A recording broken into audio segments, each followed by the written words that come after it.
মেলা হোক কিংবা বাড়িতে এখন ঘুগনি খেতে সবাই পছন্দ করে। তো আজকের রেসিপি হচ্ছে ঘুগনি। মেলার মতো ঘুগনি কিভাবে তৈরি করলাম সেটাই তোমাদের সাথে শেয়ার করছি। আসসালামু আলাইকুম, ওয়েলকাম টু মাই ভিডিও। তো আমি এই যে মটরটা আমি রাতেই ভিজিয়ে রেখেছিলাম। তোমরা চাইলে 4 থেকে 5 ঘন্টা ভিজালেই হয়ে যাবে। তো তারপরে আমি এখানে একটা কুকার নিয়েছি, নিয়ে কুকারটার মধ্যে দিয়ে দিচ্ছি মটরগুলো, দিয়ে দিচ্ছি পরিমাণ মতো লবণ এবং হলুদের গুঁড়ো, দিয়ে সামান্য পরিমাণে পানি দেবো। খুব বেশি পানি দেব না, যাতে আমাদেরকে ছেঁকে পানিটা ফেলে দিতে হয়। অল্প করেই পানি দেব, যাতে মটরের সঙ্গে পানিটা থেকে যায়, আমরা ঘুগনি রান্নার সময় সে পানিটা ব্যবহার করতে পারি। আমরা 2 থেকে 3টে সিটি মেরে নেব। তারপরে দেখো এই যে ছোট ছোট করে আলু কেটে নিয়েছি। তো চলো এবার ঘুগনিটা রান্না করে নেওয়া যাক। তার জন্য আমি কড়াইটা বসিয়ে কড়াইয়ের মধ্যে দিয়ে দিয়েছি সর্ষের তেল। তেলটা গরম হয়ে যাওয়ার পরেই দিয়ে দিচ্ছি পেঁয়াজ কুচি। আমি এখানে 3টের মতো পেঁয়াজ কুচিয়ে নিয়েছি। তো পেঁয়াজটাকে সামান্য নাড়াচাড়া করে হালকা করে ভেজে নেব, খুব একটা ভেজে নেব না। তারপরে এর মধ্যে দিয়ে দিচ্ছি একটা কাঁচা লঙ্কা। তোমরা চাইলে লঙ্কার পরিমাণটা বাড়িয়েও দিতে পারো। তো চলো এইটা দেওয়ার পরেই আমরা এর মধ্যে দিয়ে দেবো আদা রসুন বাটা। তো আদা রসুন বাটাটা দেওয়ার পরে পেঁয়াজ আদা রসুন বাটা সবগুলো ভালো করে কষিয়ে নেব তেলের মধ্যে। খুব একটা লাল করব না, কিছুটা লাল হওয়ার আগেই এর মধ্যে যে কুচিয়ে রাখা আলুগুলো এর মধ্যে দিয়ে দেবো, যাতে আলুগুলো সুন্দরভাবে এর মধ্যে ভাজা হয়ে যায়। তো দেখো আলুগুলো দিয়ে দিয়েছি, এবার সব কিছু আমরা একসঙ্গে নাড়াচাড়া করে নিচ্ছি।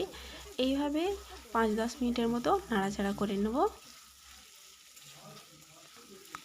তারই ফাঁকে তোমাদের দেখিয়ে দিই মটরটা ঠিক কিভাবে সেদ্ধ করতে হয়েছে।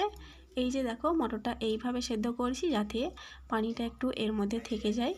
তো দেখো এটা অনেকক্ষণ ভাজা হয়ে যাওয়ার পরে দিয়ে দিচ্ছি এর মধ্যে হলুদের গুঁড়ো আর কাশ্মীরি লঙ্কার গুঁড়ো। আরও মশলা দেবো, বাট এখন দেব না, দিলে কালারটা ভালো আসবে না।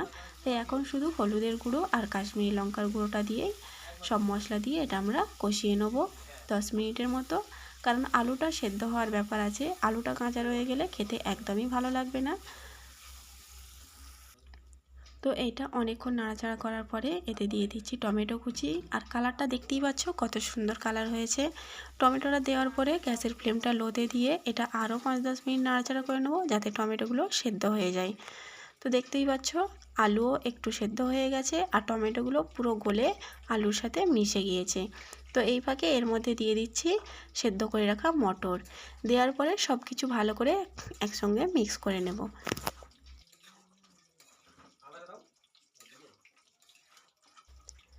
এইবার এর মধ্যে মশলা অ্যাড করছি ধনে গুঁড়ো, জিরে গুঁড়ো আর সামান্য গরম মশলা দিয়ে এটা ভালো করে নেড়ে চেড়ে নিচ্ছি। খানিকটা নেড়ে চেড়ে নেওয়ার পরেই এর মধ্যে আমি পানি দিয়ে দেবো।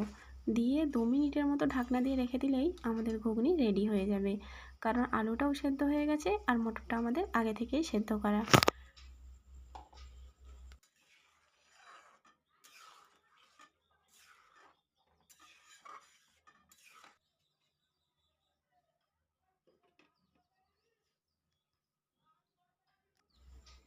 তো দেখো চলে এলাম 2 থেকে 3 মিনিট পর।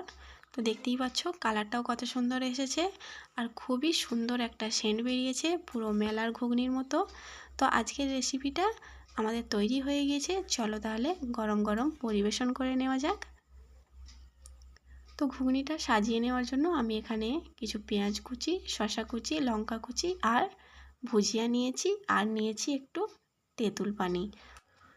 তো দেখো মেলার মতন ঘুগনি আমাদের খুব সহজেই বাড়িতেই তৈরি হয়ে গেল। তোমরাও একবার এইভাবে বাড়িতে ট্রাই করে দেখবে, পুরো মেলার ঘুগনির মতো লাগবে।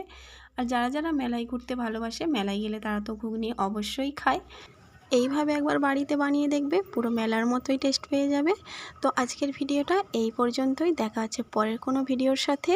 আর ভিডিওটা ভালো লাগলে লাইক, কমেন্ট আর চ্যানেলকে সাবস্ক্রাইব অবশ্যই করে দিও। আর সবাই ভালো থাকবে, সুস্থ থাকবে। আল্লাহ হাফেজ, দেখা হচ্ছে পরের কোনো ভিডিওর সাথে।